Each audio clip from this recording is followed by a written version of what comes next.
Military update news. The U.S. military had a terrifying World War III plan to annihilate Russia and China.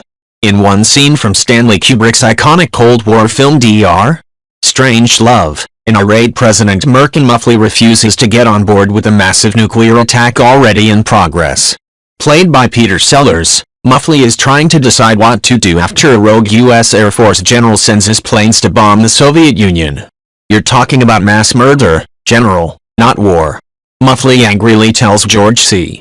Scott's General Turgidson, after the officer suggests the impending strikes could actually work. "Mr. President, I'm not saying we wouldn't get our hell must," Turgidson quips. "But I do say no more than 10 to 20 million killed tops," the general stammers. Depending on the breaks. Released to a public faced with the ever-present threat of nuclear annihilation in 1964, Kubrick probably had no idea just how close he was to the truth. 8 years earlier, the Air Force put together a report detailing how to obliterate the Soviet Union, China and their allies. The National Security Archive at George Washington University obtained the document through a mandatory declassification review and released it online on Dec. 22, 2015. The Flying Branch's blandly titled 1956 Atomic Weapons Requirement Study outlined all the targets it planned to hit if World War II broke out and how many bombers and nuclear weapons it would need to get the job done. Over the course of more than 800 pages, intelligence analysts identified more than 2,000 potential designated ground zeros in the Soviet Union and elsewhere, including both military bases and cities. The SAC study includes chilling details. William Burr, a nuclear researcher and analyst at the National Security Archive, wrote along with the release.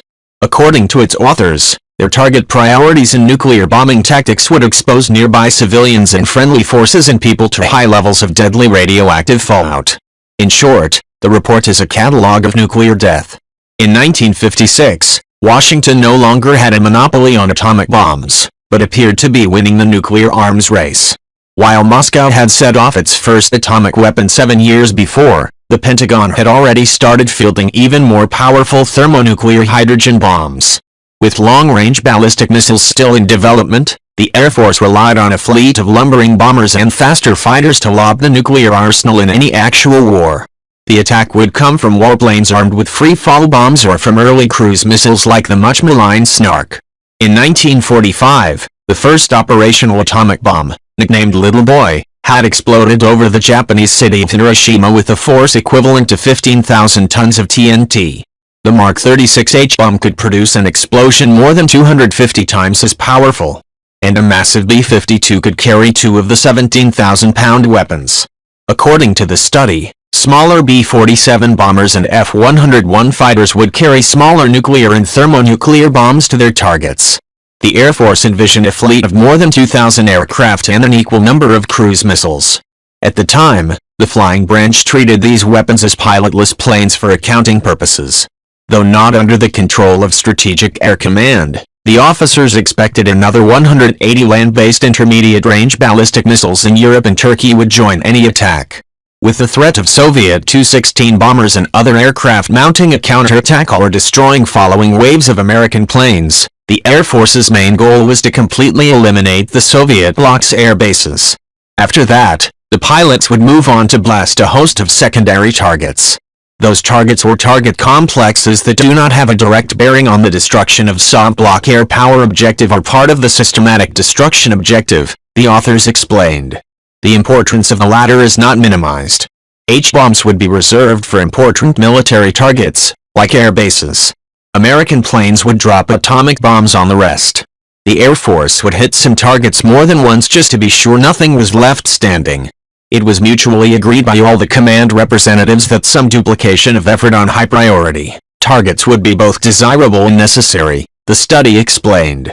The report includes a 5-page key to every single category that might appear in the voluminous lists of bombing targets. It includes country codes for various facilities in all 8 members of the Warsaw Pact. Depending on the type of target, 3-digit identifiers for Communist China, North Korea, North Vietnam and pre-Shah Iran might also be present. Every single entry has a special 8-number code corresponding to an entry in a master bombing encyclopedia.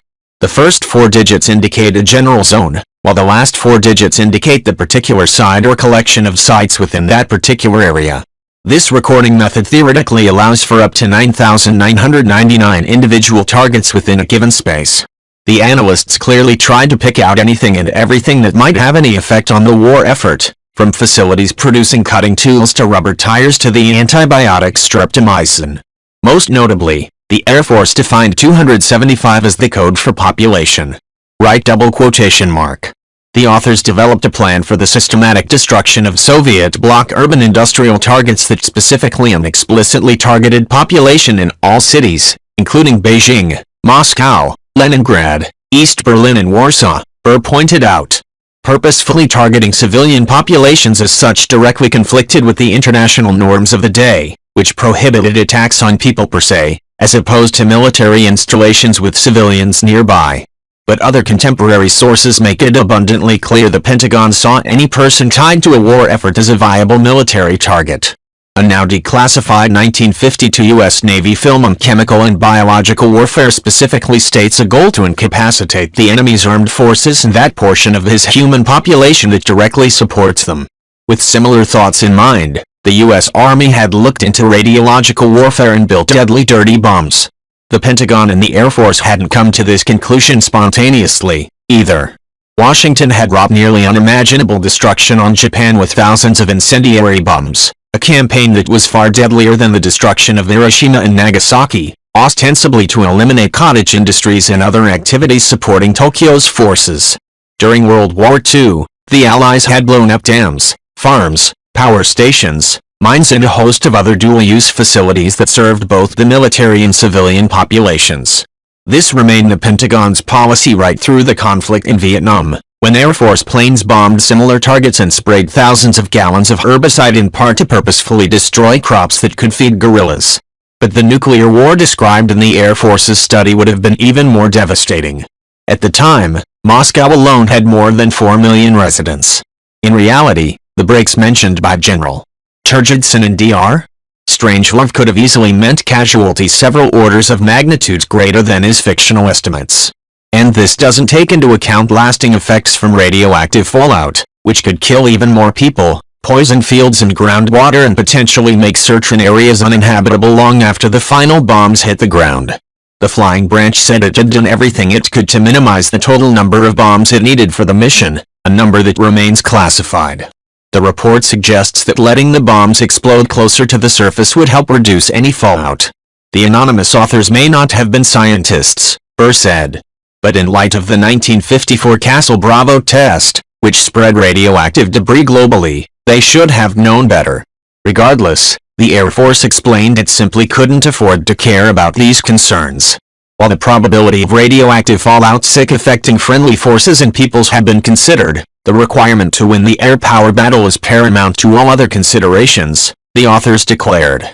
If the air power battle is not won, the consequences to the friendly world will be far more disastrous. Thankfully, no one ever had to test that hypothesis. This first appeared in War Iceberg.